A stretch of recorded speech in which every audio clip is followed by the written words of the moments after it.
देखिए, ये जो हिंदुत्व का नैरेटिव है, एक तो अब तकरीबन 9 साल हो रहा है सत्ता में मोदी जी को आए हुए। लेकिन जो हिंदू समाज है, अगर मान लीजिए कि वो हिंदू होकर के वोट दे रहा है, हालांकि मैं तो इस बात को नहीं मानता हूँ।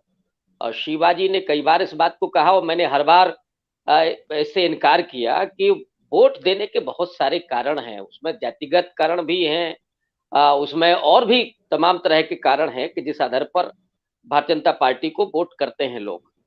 लेकिन ये जो नैरेटिव है, वो नैरेटिव गोदी मीडिया के जरिए, आरएसएस के अपने प्रचार तंत्र के जरिए, उनके आईटी सेल के जरिए उसको लगातार आच्छादित किया जाता है, ताकि जो जाति उत्पीड़न के सवाल या बेरोजगारी का सवाल, महंगाई का सवाल, स्त्रियों के उत्पीड़न का सवाल या आदिवासियों के जल जंगल जमीन पर कब्जे के सवाल, ये कहीं सतह पर ना आ जाए और उससे सरकार पूरा कटघरे में ना खड़ी हो जाए।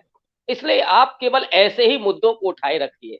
आज ही दिल्ली में एक गोदी मीडिया पर शुरू हुआ था बहस, जिसमें कोई अनीस नाम के व्यक्ति ने एक एएसआई को चाकू मार दिया था। तो उसको केवल ये जान करके कि ये अनीस जो है वो शायद मुसलमान होगा। मुस्लिम है, इसलिए उसको शुरू कर दिया जाए। बाद में दिल्ली पुलिस को बाकायदा ट्वीट करके स्पष्ट करना पड़ा कि इसमें कोई सांप्रदायिक एंगल नहीं है। तो उनको रोज ढूंढना है कि कहीं कोई ऐसा इशू मिल जाए। लेकिन हर विचारधारा की, हर चीज की एक इंतहा होती है। पिछले अगर 2 साल में आपने गौर किया हो, और खास करके पिछले साल बहुत ज्यादा जगह जगह आपको दिखाई पड़े होंगे कि बौद्ध सम्मेलन हो रहे हैं, और जो हिंदुत्व का सीधा मुकाबला इस समय कर रहा है वो केवल अंबेडकर बात कर रहा है, खुल करके कर रहा है, और डंके की चोट पर कर रहे हैं, सारी रिस्क लेकर के कर रहे हैं। और बुद्धिज्म को लेकर के जो दलितों के भीतर तो पहले से था, अब ओबीसी के भीतर जिस तरह से वो आकर्षण पैदा हो रहा है, पिछले 1 साल में मुझे लगता है कि हजारों बौद्ध सम्मेलन इसी देश में हो चुके हैं।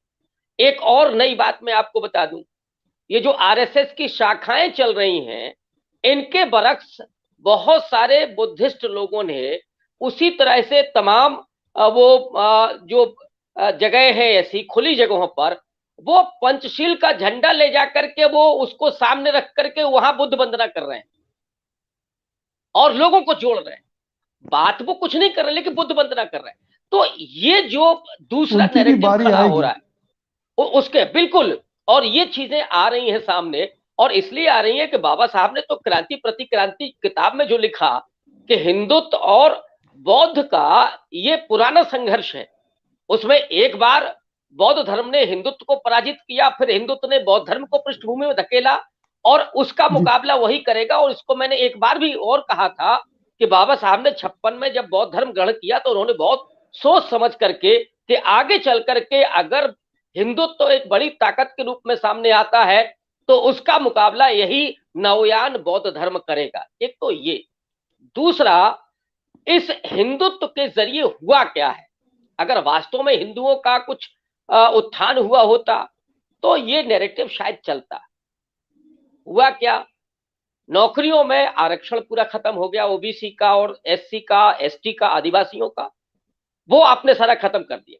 और सवर्णों को क्या मिला, उनके केवल तुष्टीकरण के अलावा कि आप अब और ज्यादा उन प्रतीकों का इस्तेमाल कर सकते हैं, श्रेष्ठता का बोध बहुत तेजी से आया है। लेकिन इसके अलावा जो नौजवान है उसको नौकरियां मिली क्या, वो भी तो सवाल कर रहा है कि साहब हम द्विज के रूप में हमारा जो सुपरमेसी हमारे भीतर पैदा हुई, लेकिन नौकरियां मिली क्या। तो रोजगार का सवाल वही, महंगाई तो सबके लिए है, उसमें क्या हिंदू मुसलमान, क्या उसमें अलग जी। अलग देख करके दिया जाएगा कि सब्जी वाला बोलेगा कि नहीं आप बिल्कुल। हिंदू है तो आपको कम रेट पे मिलेगी, मुसलमान है तो ज्यादा रेट पे मिलेगी। ये तो नहीं होता है। जो आपदा आई थी वो भी सबके लिए होगी। तो इन परिस्थितियों में ये कब तक आप इसको घसीटेंगे। और जो कम हो रही हैं चीजें, मोहन भागवत का बयान इसीलिए 1 साल से चल रहा है, अब जागा है, ये अंगड़ाई है तो वो ये करेगा। मतलब आप छूट दे रहे हैं क्या, जी। लैंड ऑर्डर सीधे तौर पर चैलेंज हो रहा है इससे। तो बिल्कुल। आप बिल्कुल कत्लेआम के लिए अब जी बिल्कुल, आप 10 मिनट का